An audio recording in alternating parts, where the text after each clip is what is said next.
Bueno, buenas noches, profe. Primero que todo, qué pena la hora, sino que, como ya les ha comentado, pues yo trabajo los lunes y viernes, entonces pues me tengo que trabajar y acá de salir como a las 9:30. Voy a poner ese teléfono bien porque ahí como para que el alumno me tape.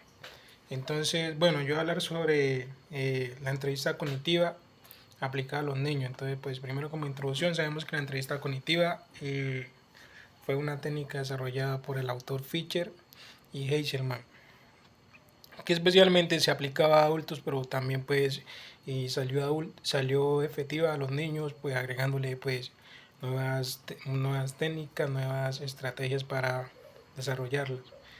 Entonces, primero, eh,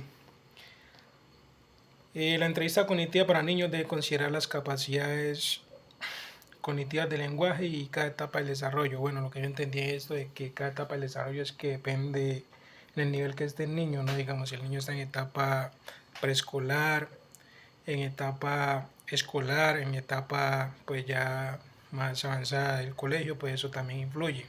Entonces, pues un aspecto importante a, a, a relatar es la memoria. Principalmente se reconoce que la memoria de los niños pues son más susceptibles a la sugestión. Entonces, digamos, a la sugestión es como, digamos, a la manipulación, que los niños se pueden manipular fácilmente.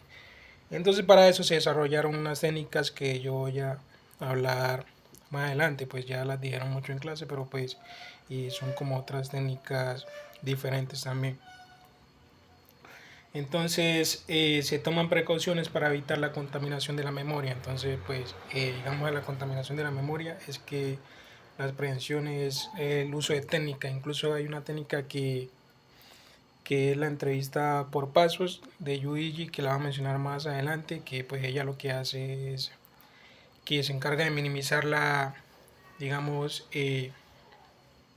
la información de testigos en caso de esos testigos en los niños. Y saca como lo más importante, o sea, como hay demasiada cantidad de información, entonces ella trata de minimizarla. Y bueno, también es importante brindar un apoyo emocional, se brinda un apoyo emocional al niño durante la entrevista, pues porque sabemos que los niños pues son más temibles, ¿no? A veces los niños no sienten como esa seguridad, eso, digamos, oye, o sea, ellos sienten miedo a lo que, digamos, pueda preguntar un psicólogo o algo así, y pues en muchos casos, pues también ese apoyo emocional incluye que vaya acompañado, digamos, por una persona que sea de su confianza, digamos su padre, su madre o su hermano, una persona que esté encargada de él. Entonces, bueno, algo importante que relatar es que los niños, es la aplicabilidad de la entrevista cognitiva a los niños. Entonces nos dice que los niños frecuentemente son testigos o víctimas en casos legales, pero que en muchos casos el derecho o los mismos abogados los consideran testigos poco fiables, o sea que la entrevista de los niños pues casi no tiene mucha relevancia.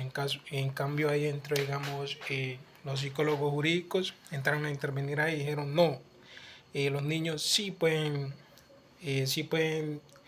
ser testigos claves para casos. Entonces, como la psicología jurídica no tenía, digamos que en buen sentido, el testimonio de los niños, entró esa psicología, entró ese psicólogo.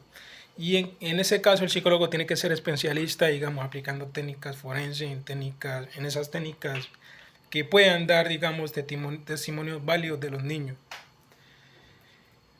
Bueno, entonces, en caso de la etapa de adaptación al desarrollo, entonces tenemos que, como yo lo había dicho, ya se divide, digamos, y por parte. Entonces, primero tenemos en niños pequeños en etapa preescolar. Su memoria es frágil y susceptible a la sugestión. O sea que esos niños se pueden, digamos, lo que yo ya había dicho, manipular de manera muy fácil. Digamos, en caso los pueden manipular para que hagan tal información o eso. Entonces, pues también hay que tener cuidado con eso. Y en estos niños, pues como son muy pequeños, como están en etapa preescolar, se requiere un enfoque como más lúdico, digamos más lúdico en la forma, digamos que sea como una historia, que sea como representando dibujos y representando forma de juegos, son cosas que pueden relevar o sea, pueden dar, o sea, aspectos claves o eh, o, o alguna clave, digamos, sí, como por decirlo así, digamos, algo que pueda ayudar mucho al caso. Entonces, bueno, y más que todo se utilizan para niños pequeños, pues en caso de que sean abusados, se utilizan este tipo de situaciones. Digamos, cuando el niño representa un dibujo que sea una persona, o sea, digamos, un dibujo feo, puede ser que el niño esté siendo abusado y nosotros como tal no tenemos conocimiento de eso. Entonces, pues ese abogado debe ser, digamos, vital en ese fundamento, o sea, de tener esas técnicas forenses muy bien estructuradas.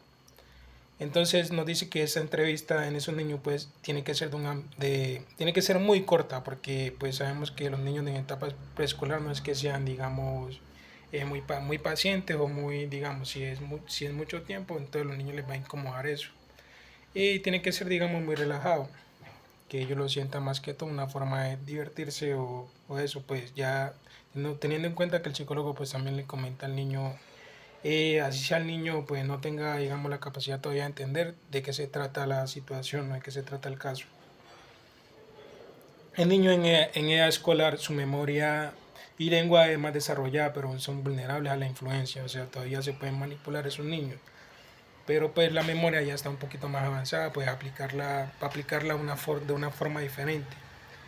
Entonces se utilizan técnicas de recreación textual, como lo habían dicho en muchas clases, pues las técnicas de recreación textual, digamos, es lo que hacerle recordar al niño todo lo que pasó en ese momento. Entonces que el niño vaya contando poco a poco lo que le pasó, digamos, si fue acusado, de cómo fue. Entonces eso, tratar de que el niño recuerde toda esa situación en el mismo momento en que sucedió. Y bueno, es crucial evitar preguntas caciosas o que sugieran respuestas. Digamos, puede ser preguntas caciosas que puedan incomodar al niño en ese momento. Y bueno, ya viene siendo, ya llegando en etapa adolescente. En la etapa adolescente, pues ya sabemos que los adolescentes se pueden tratar de una forma más rígida, ¿no? O sea, ya no una forma divertida como la diferencia de los niños, sino que pues eh, ella pues los adolescentes no son tan susceptibles a la sugestión, o sea que no son tan, digamos, tan fácil de engañar, por decirlo así, o sea, sí se pueden, pero no es que sea muy fácil como a los niños. Entonces en esta se pueden aplicar técnicas como de mayor flexibilidad, pero pues con estos adolescentes se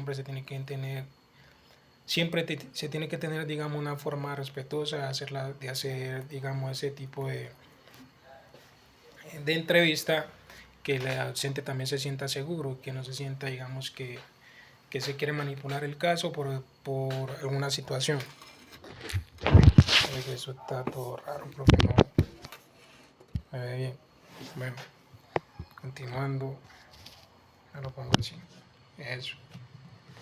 Y bueno, continuando, consideraciones éticas y legales. Bueno, consideraciones éticas y legales, como ya lo habíamos hablado, en caso de los niños es muy importante este punto, tener en cuenta un consentimiento informado. En caso de estos niños, tener en cuenta un consentimiento informado. ¿Por qué? Porque pues es un tema muy importante que se tenga el consentimiento informado, porque en el caso de los niños puede ser un delito mucho más grave que el niño esté haciendo algo en contra de su aprobación. Y ese consentimiento informado no es por el propio niño, sino por el familiar o la persona que esté encargada de él o la persona que lo esté acompañando. Entonces, pues se le comenta al niño del consentimiento informado y también a las personas. La protección del niño. Entonces, en la protección tenemos que realizar la entrevista en un ambiente seguro y como con la presencia de un adulto confiable, como ya lo había dicho yo, con la presencia de una persona que el niño se sienta seguro. Se tiene que evitar, digamos, cualquier pregunta que el niño digamos, puede ser incómoda para el niño, ¿no? En caso de que, digamos, el niño se sienta, digamos, si fue un acto de violación o algo así, pues evitar esas preguntas, por decirlo así, directas que pueden realizar que pueden llevar a ese trauma que el niño ya tiene por eso, por esa cosa que pasó.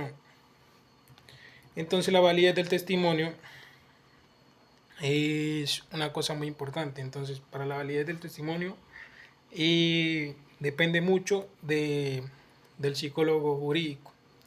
Y en caso, como ya lo había dicho, un psicólogo jurídico tiene que ser muy especialista, digamos, en técnicas forenses, en técnicas de recreación textual, en todas esas técnicas que han mencionado en clase, técnicas de decir las cosas en orden inverso, como ya lo habían dicho, pues ya sabemos que esas técnicas, pues la orden inverso es decir las cosas, digamos, desde el final hacia el inicio y así. Entonces, pues ese psicólogo es fundamental para la creabilidad de ese testimonio. Si el psicólogo, pues digamos, es un psicólogo que no sabe esto, entonces digamos, no se va a ver mucho avance.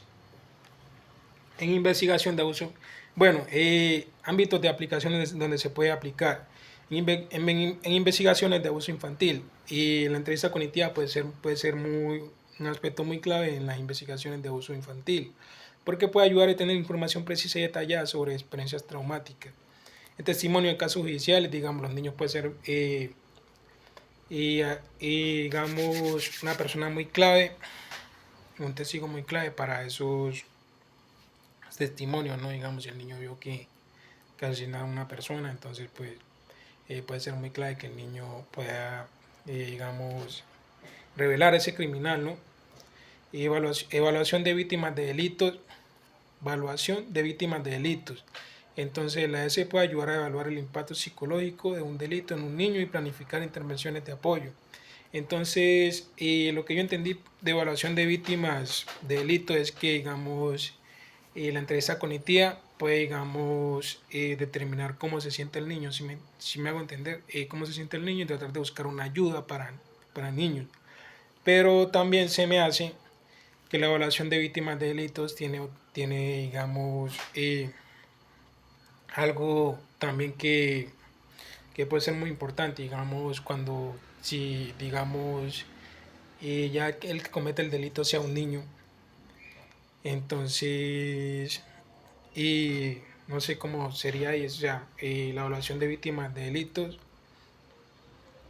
digamos, supongamos que un niño de 11 años comete un caso de asesinato, entonces creo que la evaluación de víctimas de delitos da como el niño cómo se sentía, ¿sabes? Si el niño pues tiene, digamos, esas planificaciones, situaciones de ser, digamos, un criminal o algo así, o lo hizo por alguna situación o por algo, o sea, ella puede ayudar a intervenir y a dar como ese apoyo a que ese niño necesita como tal esa ayuda, ¿no? Para que más adelante no se vuelva un problema más serio. Entonces, propuesta para abordar sugestibilidad infantil. Entonces, la sugestibilidad infantil es algo que el derecho quería tratar mucho en los niños y en adultos también.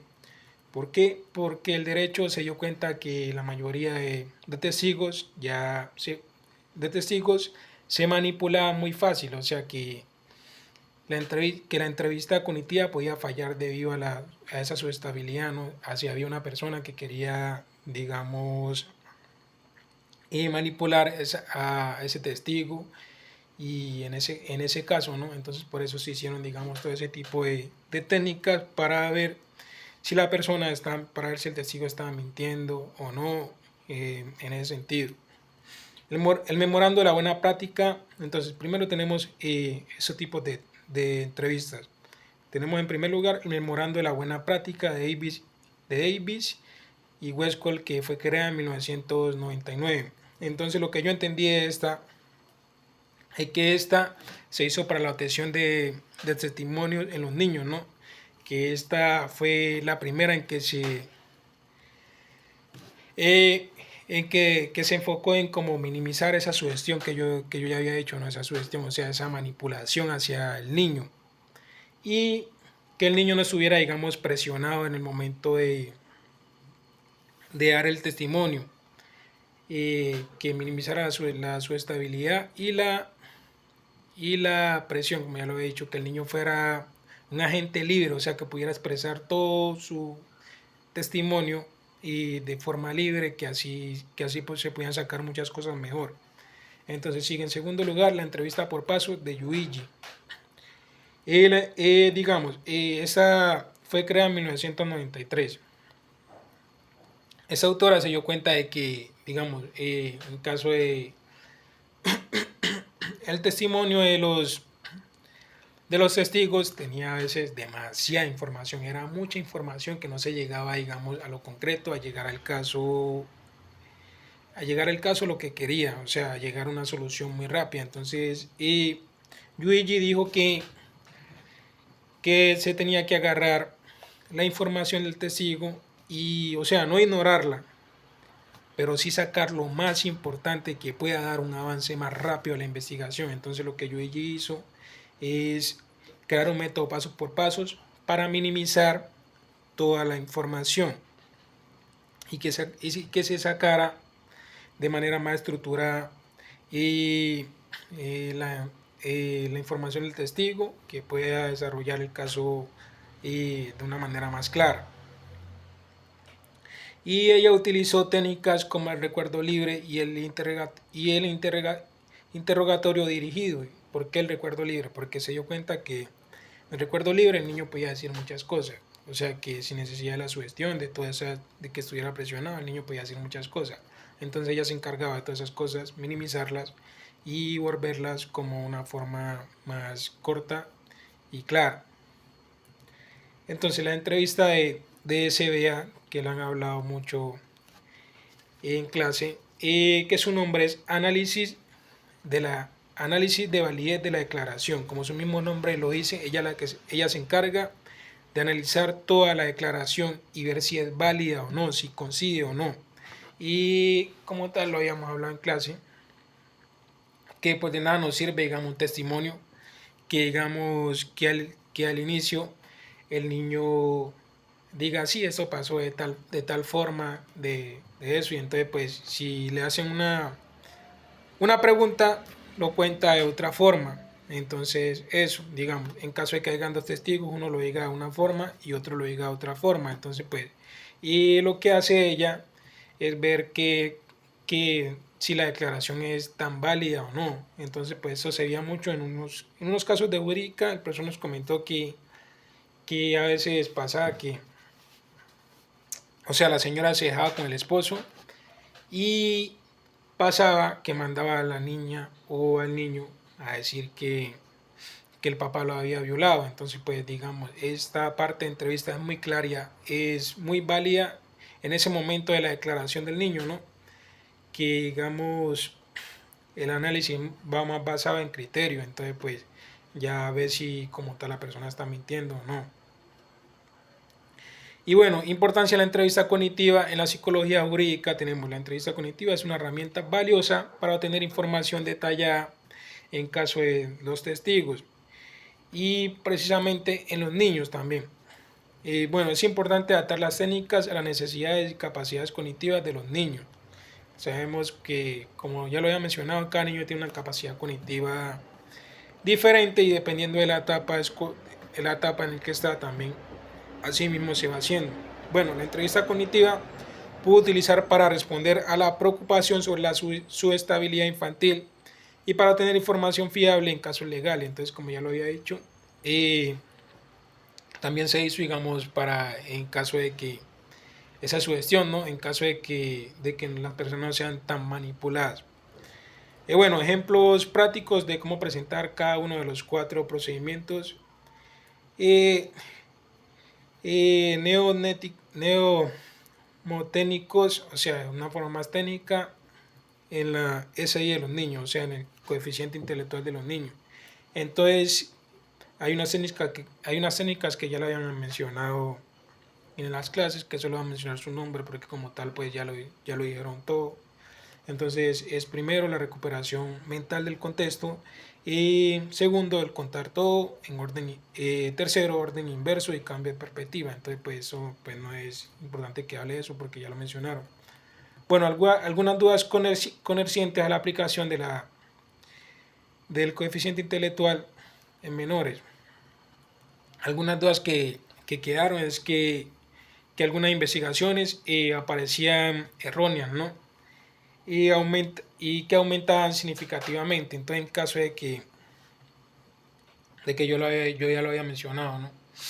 Digamos, en caso de que, del ejemplo que yo vi ahorita de las mamitas que mandaban al hijo a la niña a decir que el papá los violó. Entonces, pues, ese era un error que se iba viendo que aumentaba significativamente. Y en los tiempos de antes, como pues no estaban estas técnicas para detectar si era verdad o no, entonces pues ya con una sola demanda ya se podía meter a esa persona a la cárcel sin saber que esa persona era inocente. Entonces pues todo eso era importante. Bueno, y aparece alguna investigación donde las fantasías abundan más que ese, digamos que hay niños que en realidad pues tienen esa fantasía, y no solo niños, puede ser también personas adultas que tienen esa fantasía de que, digamos, una persona les haya hecho algo y esa persona es inocente. Entonces pues esto puede ser, ¿no? Digamos, a veces un niño puede exagerar y, y a esa persona se le haga un caso por eso. Entonces pues también puede ser que sean métodos erróneos de esa entrevista cognitiva.